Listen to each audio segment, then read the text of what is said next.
Hello friends, ಎಲ್ರಿಗೂ ನನ್ನ ಚಾನಲ್ಗೆ ಸ್ವಾಗತ. ಫ್ರೆಂಡ್ಸ್, ಇವತ್ತಿನ ವಿಡಿಯೋದಲ್ಲಿ ಸೀರೆಗೆ ಜಿಗ್ಜಾಗ್ ಮಾಡೋದು ಹೇಗೆ ಅಂತ ತೋರಿಸ್ಕೊಡ್ತಾ ಇದ್ದೀನಿ. ಸೀರೆಗೆ ಜಿಗ್ಜಾಗ್ ಮಾಡೋಕ್ಕಿಂತ ಮುಂಚೆ ಫಸ್ಟು ಕಟಿಂಗ್ ಮಾಡ್ಕೊಬೇಕು. ಈ ರೀತಿ ದಾರ ಎಲ್ಲ ಈಚೆ ಬಂದಿರುತ್ತೆ, ಹಾಗೆಯೇ ಸೊಟ್ಟ ಪಟ್ಟ ಇರುತ್ತೆ. ನಿಮ್ಗೆ ಇಲ್ಲಿ ಕಾಣ್ತಿದೆ ಸೀರೆ ನೋಡಿ ಎಷ್ಟು ಸೊಟ್ಟ ಇದೆ ಅಂತ. ಇದನ್ನು ಕಟಿಂಗ್ ಮಾಡ್ಕೊಬೇಕು. ಇದು ಹೇಗೆ ಕಟ್ ಮಾಡ್ಕೊಳ್ಳೋದು ಅಂದರೆ, ನಾವು ಹೀಗೆ ಕಟ್ ಮಾಡೋದ್ರೆ ಸೊಟ್ಟ ಪಟ್ಟ ಇರುತ್ತೆ. ಅದ್ರ ಬದಲು ನೋಡಿ, ಫಸ್ಟು ಒಂದು ಕಟ್ ಕೊಡಬೇಕು. ಈ ಬಾರ್ಡ್ರವರೆಗೂ ಕಟ್ ಕೊಟ್ಕೊಳ್ಳಿ. ಕಟ್ ಕೊಟ್ಟ ಮೇಲೆ 2 ಥ್ರೆಡ್ಡನ್ನು ಎಳ್ಕೊಳ್ಳಿ. ಥ್ರೆಡ್ಡನ್ನು ಎಳ್ಕೊಂಡು ನೋಡಿ ಈ ರೀತಿ ಮಾಡಬೇಕು. ಈಗ ನಮಗೆ ದಾರ ಈ ರೀತಿ ಈಚೆ ಬಂದಿರುತ್ತೆ, ಅದನ್ನು ಕಟಿಂಗ್ ಮಾಡ್ಕೋಬೇಕು. ಕೆಲವು ಸೀರೆಗಳಲ್ಲಿ ಸ್ಟ್ರೈಟ್ ಇರುತ್ತೆ, ಕೆಲವು ಪ್ರಿಂಟೆಡ್ ಸೀರೆಗಳಲ್ಲಿ ಈ ತೊಂದರೆ ಬರೋದು, ಅಂದರೆ ಸೊಟ್ಟಪಟ್ಟ ಬರೋದು. ಥ್ರೆಡ್ ಡೈ ಮಾಡಿ ನೇಯ್ದಿರ್ತಾರಲ್ಲ, ಅದರಲ್ಲಿ ಈ ಪ್ರಾಬ್ಲಮ್ ಬರಲ್ಲ. ಸಾಮಾನ್ಯವಾಗಿ ರೇಷ್ಮೆ ಸೀರೆಗಳಲ್ಲಿ ಈ ಪ್ರಾಬ್ಲಮ್ ಬರಲ್ಲ, ಪ್ರಿಂಟೆಡ್ ಸ್ಯಾರಿಗಳಲ್ಲಿ ಈ ಪ್ರಾಬ್ಲಮ್ ಬರೋದು. ನೋಡಿ ಎಷ್ಟು ಕ್ರಾಸ್ ಇದೆ ಸೀರೆ. ಉಡು ಸೆರಗಲ್ಲಿ ಈ ರೀತಿ ಕಟ್ ಮಾಡ್ಕೊಬೋದು, ಆದರೆ ಸೆರಗಲ್ಲಿ ಕಟಿಂಗ್ ಮಾಡ್ಕೊಳಕ್ಕಾಗಲ್ಲ, ಯಾಕಂದರೆ ಅಲ್ಲಿ ಪ್ರಿಂಟ್ ಇರುತ್ತೆ. ನಾವು ಈ ರೀತಿ ಹೇಳಿದ್ರೆ ಆ ಪ್ರಿಂಟು ಹೊರಟೋಗ್ಬಿಟ್ಟಿರುತ್ತೆ, ಅಂದರೆ ಸೊಟ್ಟ ಹೊರಟೋಗ್ಬಿಡುತ್ತೆ. ಅದಕ್ಕೋಸ್ಕರ ಏನು ಮಾಡ್ತೀವಿ ಅಂದರೆ, ಅವ್ರು ಪ್ರಿಂಟ್ ಎಲ್ಲಿಗೆ ಹಾಕಿರ್ತೀರೋ ಅಲ್ಲಿಗೆ ಕಟ್ ಮಾಡ್ಕೊತೀವಿ. ಈಗ ಅದನ್ನು ತೋರಿಸ್ತೀನಿ ನೋಡಿ. ಇವಾಗ ಸ್ಟ್ರೈಟಾಗಿ ಬಂತು ನೋಡಿ. ನಮ್ಮ ಪ್ರಿಂಟ್ ಇಲ್ಲಿದೆ, ಈ ಕಡೆ ಪ್ರಿಂಟ್ ಇಲ್ಲ, ಆದರೂ ಇದು ಸ್ಟ್ರೈಟ್ ಆಗಿದೆ. ಈಗ ಸೆರಗಲ್ಲಿ ತೋರಿಸ್ತೀನಿ ನೋಡಿ. ಸೆರಗಲ್ಲಿ ಈ ದಾರನ ಎಳೆದ್ರೆ ಸೊಟ್ಟ ಬರುತ್ತೆ ನೋಡಿ. ಎಳೆದು ತೋರಿಸ್ತೀನಿ ನೋಡಿ, ಈ ರೀತಿ ಸೊಟ್ಟ ಬರುತ್ತೆ. ಅದಕ್ಕೆ ಏನು ಮಾಡ್ತೀವಿ ಅಂದರೆ, ನಾವು ಈ ಪ್ರಿಂಟ್ ಎಲ್ಲಿ ಇದೆಯೋ ಅಲ್ಲಿಗೆ ಕಟಿಂಗ್ ಮಾಡ್ಕೊಳ್ತೀವಿ.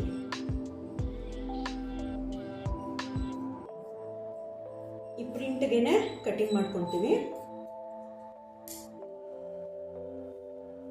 ಇಲ್ಲೂ ಅಷ್ಟೇ ಪ್ರಿಂಟ್ ಇದೆ, ಪ್ರಿಂಟ್ ಕರೆಕ್ಟಾಗಿ ಕಟಿಂಗ್ ಇದೆ. ಇದನ್ನ ಈ ರೀತಿ ಕಟ್ ಮಾಡ್ಕೊತೀವಿ. ಜಿಗ್ಜಾಗ್ ಮಾಡೋದಕ್ಕೆ ನೈಲಾನ್ ಥ್ರೆಡ್ಡು ಸಿಗುತ್ತೆ, ಮತ್ತು ನಾವು ನಾರ್ಮಲ್ ಸ್ಟಿಚಿಂಗ್ ಮಾಡ್ತೀವಲ್ಲ ಆ ಥ್ರೆಡ್ಡೂ ಇರುತ್ತೆ. ಅದೇ ಕಲರ್ ಥ್ರೆಡ್ಡನ್ನು ಉಪಯೋಗಿಸ್ಕೊಂಡು ಜಿಗ್ಜಾಗ್ ಮಾಡಿದ್ರೆ ಚೆನ್ನಾಗಿ ಕಾಣುತ್ತೆ.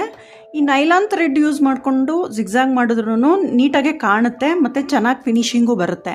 ಐರನ್ ಮಾಡಬೇಕಾದ್ರೆ ಒಂಚೂರು ಐರನ್ ಬಾಕ್ಸ್ ಹೀಟು ಇದಕ್ಕೆ ತಾಕಿದ್ರೆ ಸಾಕು, ಥ್ರೆಡ್ಡು ಬಿಚ್ಕೊಂಬಿಡುತ್ತೆ. ಅಂದರೆ ಇದು ಕಟ್ಟಾಗ್ಬಿಟ್ಟು ಹೀಟ್ಗೆ ಕಟ್ಟಾಗಿ ಫುಲ್ಲು ಥ್ರೆಡ್ಡು ಬಿಚ್ಕೊಳ್ತಾ ಹೋಗುತ್ತೆ. ಆದ್ದರಿಂದ ನಾವೇನು ಮಾಡ್ತೀವಿ ಅಂದರೆ, ಸ್ಟಿಚಿಂಗ್ ಮಾಡ್ತೀವಲ್ಲ ಆ ಥ್ರೆಡ್ಡಲ್ಲೇ ಜಿಗ್ಜಾಗ್ ಮಾಡ್ತೀವಿ. ನಾವೇನಾದರೂ ಅಂಗಡಿನಲ್ಲಿ ಕೊಟ್ಟರೆ ಅಥವಾ ಬೊಟಿಕಲ್ಲಿ ಕೊಟ್ಟರೆ ಅವ್ರು ಮಾಡೋದೇ ನೈಲಾನ್ ಥ್ರೆಡ್ಡಲ್ಲಿ. ಆದರೆ ನಾನು ಮಾತ್ರ ಮಾಡೋದು ಈ ಥ್ರೆಡ್ಡಲ್ಲೇ ಮಾಡ್ತೀನಿ, ಅಂದರೆ ಸ್ಟಿಚಿಂಗ್ ಥ್ರೆಡ್ಡಲ್ಲೇ ಮಾಡ್ತೀನಿ. ಈಗ ಥ್ರೆಡ್ ಹಾಕೋದು ತೋರಿಸ್ತೀನಿ.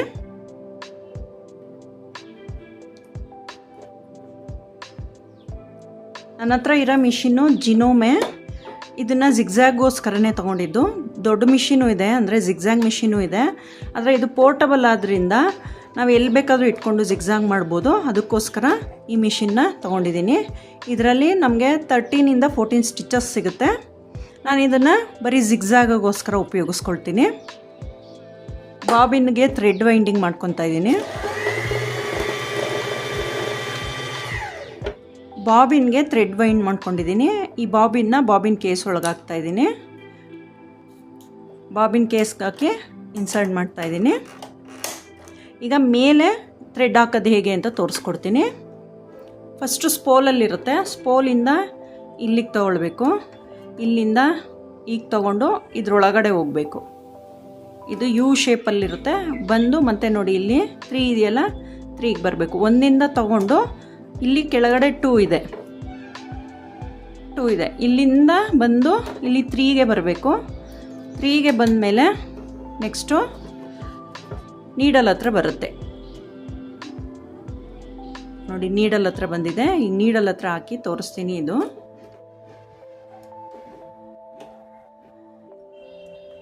ಇಲ್ಲೊಂದು ಹುಕ್ ಇರುತ್ತೆ, ಇನ್ಸರ್ಟ್ ಮಾಡಿ ನೀಡಲ್ಗೆ ಹಾಕ್ತಾಯಿದ್ದೀನಿ ನೋಡಿ. ನೀಡಲ್ಗೆ ಈ ರೀತಿ ಹಾಕ್ತೀನಿ.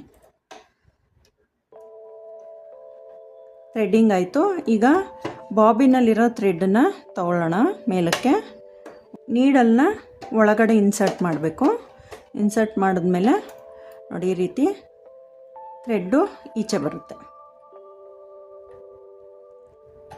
ಪ್ರೆಷರ್ ಫೂಟನ್ನು ಹಾಕ್ಕೊಂಡಿದ್ದೀನಿ, ಜಿಗ್ಜಾಗ್ ಪ್ರೆಷರ್ ಫೂಟ್ ಇದು. ಥ್ರೆಡ್ ಹಾಕಿದ್ದಾಯಿತು. ಇವಾಗ ಜಿಗ್ಜಾಗ್ ಮಾಡಿ ತೋರಿಸ್ತೀನಿ. ಸೆರಗಲ್ಲಿ ನಾವು ಈ ರೀತಿ ರೌಂಡಾಗಿ ಕಟ್ ಮಾಡ್ಕೊಬೇಕು. ಏನಕ್ಕೆ ಅಂತಂದರೆ ಹಿಂಗೆ ಫೋಲ್ಡಿಂಗ್ ಮಾಡ್ತೀವಲ್ಲ, ಎಕ್ಸ್ಟ್ರಾ ಬಟ್ಟೆ ಬಂದುಬಿಡುತ್ತೆ. ಉಡ್ಸೆರ್ಗಲ್ಲಿ ಹೊಲಿದು ತೋರಿಸ್ತೀನಿ ಏನಕ್ಕೆ ಈ ರೀತಿ ರೌಂಡ್ ಕಟ್ ಮಾಡ್ಕೊಬೇಕು ಅಂತ. ಉಡ್ಸೆರ್ಗಲ್ಲಿ ತೋರಿಸ್ತೀನಿ ನೋಡಿ. ಇವಾಗ ಒಳಗಡೆ ಸಿಗಿಸ್ಕೊಳ್ತೀವಲ್ಲ ಅದರಲ್ಲಿ ಹೊಲಿದು ತೋರಿಸ್ತೀನಿ. ಇಲ್ಲಿ ರೌಂಡ್ ಕಟ್ ಮಾಡಿಲ್ಲ, ಹಾಗೆಯೇ ಸ್ಟಿಚಿಂಗ್ ಮಾಡ್ತೀನಿ. ಜಿಗ್ಜಾಗ್ ಮಾಡೋದಕ್ಕೆ ನಾನು ಇದು ಬಟ್ಟೆ ತೆಳುಗಿದೆ, ತೆಳುಗಿರೋದ್ರಿಂದ ಸ್ಟಿಚ್ ಲೆಂತನ್ನ 1.5 ಇಟ್ಕೊಂಡಿದ್ದೀನಿ. 2ವರೆಗೂ ಇಟ್ಕೊಬೋದು. ನನಗೆ 1.5 ಚೆನ್ನಾಗಿ ಬರುತ್ತೆ, 1.5 ಇಡ್ತಾಯಿದ್ದೀನಿ. ಹಾಗೆ ಜಿಗ್ಜಾಗು ಸಿ ಅನ್ನೋದು ಜಿಗ್ಜಾಗು ಪೂರ್ತಿ ತೊಗೊಳ್ತಿಲ್ಲ ನಾನು, ಸಿ ಪೂರ್ತಿ. ಇದರಲ್ಲಿ ಸಣ್ಣ ಸಣ್ಣ ಇದೆಯಲ್ಲ ಲೆಂತು, ಅದನ್ನು ಅಡ್ಜಸ್ಟ್ ಮಾಡ್ಕೊಳ್ತಾ ಇದ್ದೀನಿ. ಸ್ವಲ್ಪ ಚಿಕ್ಕದಾಗಿ ಬರಲಿ ಅಂತ ಸಿಗಿಂತ ಒಂದು 3 ಗೆರೆ ಮುಂದಕ್ಕೆ ತೊಗೊಳ್ತಾ ಇದ್ದೀನಿ. ಇದನ್ನು 1.5ಗೆ ತೊಗೊಂಡಿದ್ದೀನಿ. ಇದನ್ನು ಸಿಯಿಂದ ಸ್ವಲ್ಪ 3 ಗೆರೆಗೆ ತೊಗೊಂಡಿದ್ದೀನಿ. ಸಿ ಅಂದರೆ ಜಿಗ್ಜಾಗ್, ಇವೆಲ್ಲ ಬೇರೆ ಸ್ಟಿಚ್ಗಳು, ಆದರೆ ಸಿ ಮಾತ್ರ ಜಿಗ್ಜಾಗ್ ಸ್ಟಿಚ್ಚು. ಇದು ಟರ್ನ್ ಆಗುತ್ತೆ ನೋಡಿ, ಟರ್ನ್ ಆದರೆ ನೀಡಲು ಚೇಂಜ್ ಆಗುತ್ತೆ. ನಾನು ಸಿಗೆ ಇಟ್ಕೊಳ್ತಾ ಇದ್ದೀನಿ. ಇದು ಅಷ್ಟೇ, ಸ್ಟಿಚ್ ಲೆಂತು ಜಾಸ್ತಿ ಆಗುತ್ತೆ. ಇದು ಈ ರೀತಿ ಲೆಂತ್ ಜಾಸ್ತಿ ಆದರೆ ಇದು ಹೀಗೆ ಉದ್ದದಲ್ಲಿ ಜಾಸ್ತಿ ಆಗುತ್ತೆ. ಇದು ಅಡ್ಡದಲ್ಲಿ ಜಾಸ್ತಿ ಆದರೆ ಸಿ ಅಡ್ಡದಲ್ಲಿ ಜಾಸ್ತಿ ಆದರೆ ಇದು ಉದ್ದದಲ್ಲಿ ಜಾಸ್ತಿ ಇರುತ್ತೆ. ಜಿಗ್ಜಾಗ್ ಮಾಡೋವಾಗ ಯಾವಾಗಲೂ ಫಾಸ್ಟಾಗಿ ಹೊಲಿಬಾರ್ದು, ಸ್ವಲ್ಪನೇ ಹೊಲಿಬೇಕು. ಫಸ್ಟು ನೋಡಿ ಈ ರೀತಿ ಇಟ್ಕೊಂಡು ಇದನ್ನು ಒಳಗಡೆ ಇನ್ಸರ್ಟ್ ಮಾಡಬೇಕು. ಈ ಫೂಟ್ ಇದೆಯಲ್ಲ, ಈ ಫೂಟಲ್ಲಿ ರೌಂಡ್ ಇದೆಯಲ್ಲ, ಆ ರೌಂಡ್ ಒಳಗೆ ಬಟ್ಟೆ ಕೊಡಬೇಕು. ನಾವು ಈ ರೀತಿಯೇ ಕೊಡಬಾರ್ದು, ಫ್ಲ್ಯಾಟಾಗಿ ಸ್ಟಿಚಿಂಗ್ ಮಾಡ್ತೀವಲ್ಲ ಆ ರೀತಿ ಕೊಡಬಾರ್ದು. ಇದನ್ನು ಬಟ್ಟೆನ ಇಟ್ಟು ಈ ರೌಂಡ್ ಇದೆಯಲ್ಲ ಆ ರೌಂಡ್ಗೆ ಸ್ವಲ್ಪ ಒಳಗಡೆ ಹೋಗಬೇಕು ಬಟ್ಟೆ. ನಿಮಗೆ ಗೊತ್ತಾಗ್ತಿದೆ ಅನಿಸುತ್ತೆ ನೋಡಿ, ಈ ರೀತಿ ಬಟ್ಟೆ ಹೋಗಬೇಕು. ಈ ರೀತಿ ಬಟ್ಟೆ ಹೋದ್ಮೇಲೆ ನಿಧಾನಕ್ಕೆ ಸ್ಟಿಚ್ ಮಾಡಬೇಕು. ಕೆಲವು ಬಟ್ಟೆ ಫಾಸ್ಟಾಗಿ ಮೂವ್ ಆಗಲ್ಲ, ಅಂದರೆ ಅಲ್ಲೇ ಸ್ಟ್ರಕ್ ಆಗಿಬಿಡುತ್ತೆ. ಅದಕ್ಕೋಸ್ಕರ ಈ ಎಕ್ಸ್ಟ್ರಾ ಥ್ರೆಡ್ ಬಿಟ್ಟಿರ್ತೀವಲ್ಲ, ಅಂದರೆ ದಾರ ಇನ್ಸರ್ಟ್ ಮಾಡ್ಕೊಂಡಿರ್ತೀವಲ್ಲ ದಾರ, ಅದರದ್ದೇನೆ ದಾರ ಇರುತ್ತೆ. ಒಂದು ಸೂಜಿ ಇಳಿದಿದ ತಕ್ಷಣ ಬಟ್ಟೆ ಒಳಗೆ ಅದು ಬಟ್ಟೆ ನೀಡ್ಕೊಳ್ಳುತ್ತೆ. ಸ್ವಲ್ಪ ಎಳಿತಾ ಸ್ಟಿಚ್ ಮಾಡ್ಕೊಬೇಕು ಸ್ಟಾರ್ಟಿಂಗಲ್ಲಿ. ನೋಡಿ ತೋರಿಸ್ತೀನಿ ನೋಡಿ, ಥ್ರೆಡ್ ಎಳಿತಾ ಇದ್ದೀನಿ. ಇದನ್ನು ಈ ರೀತಿ ಕೊಡ್ತಾ ಇದ್ದೀನಿ, ಅಂದರೆ ಸ್ವಲ್ಪ ಕ್ರಾಸಾಗಿ ಕೊಡ್ತಾಯಿದ್ದೀನಿ. ಫ್ಲ್ಯಾಟಾಗಿ ಮಲಗಿಸ್ತಿಲ್ಲ, ಸ್ವಲ್ಪ ಕ್ರಾಸಾಗಿ ಕೊಡ್ತಾಯಿದ್ದೀನಿ. ಇದೇ ರೀತಿ ಸ್ಟಿಚ್ ಮಾಡ್ಕೊಬೇಕು.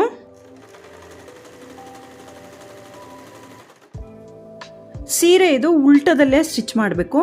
ಇದು ಸೀದಾ, ಇದು ಉಲ್ಟಾ. ಯಾಕಂದರೆ ಬಟ್ಟೆ ಫೋಲ್ಡಿಂಗ್ ಆಗೋದು ಈ ಕಡೆ ಆಗುತ್ತೆ, ಆ ಕಡೆ ನೀಟಾಗಿ ಕಾಣುತ್ತೆ.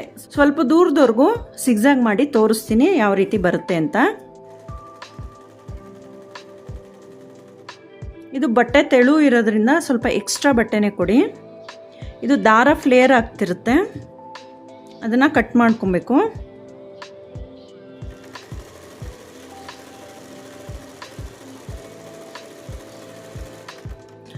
ಬಟ್ಟೆನ ಜಾಸ್ತಿ ಕಮ್ಮಿ ಕೊಡಬೇಡಿ, ಎಷ್ಟು ಕೊಡ್ತಿರ್ತೀರೋ ಅಷ್ಟೇ ಕೊಡಬೇಕು. ನೋಡಿ ಇಷ್ಟೇ ಕೊಡಬೇಕು ಬಟ್ಟೆನ.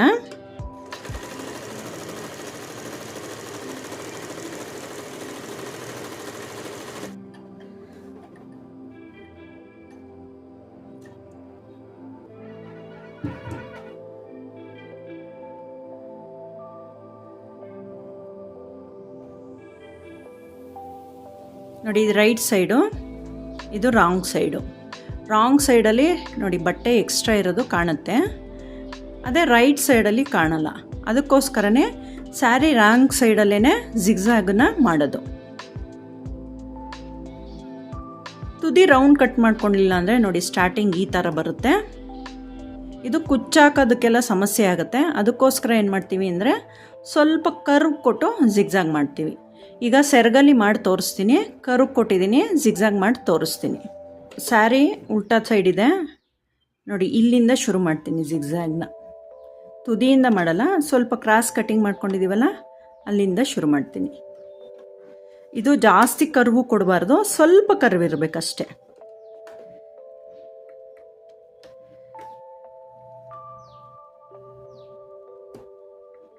ಪ್ರೆಷರ್ ಫೂಟ್ಗೆ ಬಟ್ಟೆ ಕೊಡ್ತಾ ಇದ್ದೀನಿ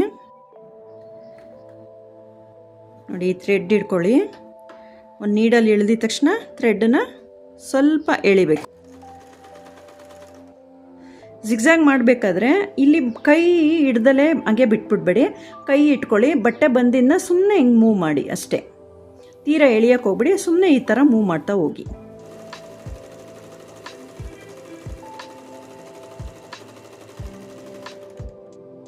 ನೋಡಿ ಇವಾಗ ಎರಡಕ್ಕೂ ವ್ಯತ್ಯಾಸ ಗೊತ್ತಾಗ್ತದೆ. ಕರ್ವ್ ಇರೋದು ಇದು ಸ್ಟ್ರೈಟ್ ಇರೋದು. ಸ್ಟ್ರೈಟ್ ಕಟ್ ಹೊಲಿಬೇಕಾದ್ರೆ ಇಲ್ಲಿ ಬಟ್ಟೆ ಇರೋಲ್ಲ, ಅಂದರೆ ಪ್ರೆಷರ್ ಫುಟ್ಗೆ ಬಟ್ಟೆ ಕೆಳಗಡೆ ಇರುತ್ತೆ, ಆದರೆ ಕೈಗೆ ಬಟ್ಟೆ ಇರಲ್ಲ, ಆದ್ದರಿಂದ ಇದು ಈ ರೀತಿ ಬರುತ್ತೆ. ಕರ್ವಲ್ಲಿ ಜಿಗ್ಜಾಗ್ ಮಾಡಬೇಕಾದ್ರೆ ಇಲ್ಲಿ ನಮಗೆ ಬಟ್ಟೆ ಇರುತ್ತೆ ಹಿಡ್ಕೊಳ್ಳೋಕ್ಕೆ, ಆದ್ದರಿಂದ ಸ್ವಲ್ಪ ಎಳಿತಾ ನಾವು ಬಟ್ಟೆನ ಜಿಗ್ಜಾಗ್ ಮಾಡ್ತೀವಿ, ಅದಕ್ಕೆ ಇದು ಫಿನಿಶಿಂಗು ಈ ರೀತಿ ನೀಟಾಗಿ ಬರುತ್ತೆ. ಇದು ಕುಚ್ಚೆಲ್ಲ ಹಾಕೋದಕ್ಕೆ ಸರಿ ಹೋಗುತ್ತೆ. ಸೆರಗಲ್ಲಿ ನಾವು ಈ ರೀತಿ ಹೊಲಿದ್ಬಿಟ್ರೆ ಕುಚ್ಚಾಕೋದಕ್ಕಾಗಲ್ಲ, ಅದಕ್ಕೋಸ್ಕರನೇ ಸ್ವಲ್ಪ ಕರು ಕೊಟ್ಟು ಸ್ಟಿಚ್ ಮಾಡಬೇಕು. ಇನ್ನೊಂದು ದಪ್ಪ ಬಟ್ಟೆ ಮೇಲೆ ಜಿಗ್ಜಾಗ್ ಮಾಡಿ ತೋರಿಸ್ತೀನಿ. ಸೀರೆಗಿಂತ ಸ್ವಲ್ಪ ದಪ್ಪ ಬಟ್ಟೆನಲ್ಲಿ ಹೊಲಿದು ತೋರಿಸ್ತಾ ಇದ್ದೀನಿ. ಸೀರೆಯ ಅರ್ಗನ್ನು ಕಟ್ ಮಾಡಿ ಜಿಗ್ಜಾಗ್ ಮಾಡೋದು ಹೇಗೆ ಅಂತ ತೋರಿಸ್ಕೊಟ್ಟಿದ್ದೀನಿ. ಇದರಲ್ಲಿ ಏನಾದರೂ ಡೌಟ್ ಇದ್ದರೆ ಕಮೆಂಟಲ್ಲಿ ಕೇಳಿ. ಫ್ರೆಂಡ್ಸ್, ಯಾರೆಲ್ಲ ನನ್ನ ಚಾನಲ್ನ ಸಬ್ಸ್ಕ್ರೈಬ್ ಮಾಡ್ದಲೇ ನೋಡ್ತಿದ್ದೀರೋ ಸಬ್ಸ್ಕ್ರೈಬ್ ಮಾಡಿ. ಈ ವಿಡಿಯೋ ಇಷ್ಟ ಆದರೆ ಒಂದು ಲೈಕ್ ಕೊಡಿ, ಶೇರ್ ಮಾಡಿ, ಕಮೆಂಟಲ್ಲಿ ನಿಮ್ಮ ಅಭಿಪ್ರಾಯ ತಿಳಿಸಿ. ಓಕೆ ಫ್ರೆಂಡ್ಸ್, ನೆಕ್ಸ್ಟ್ ವಿಡಿಯೋದಲ್ಲಿ ಸಿಗೋಣ.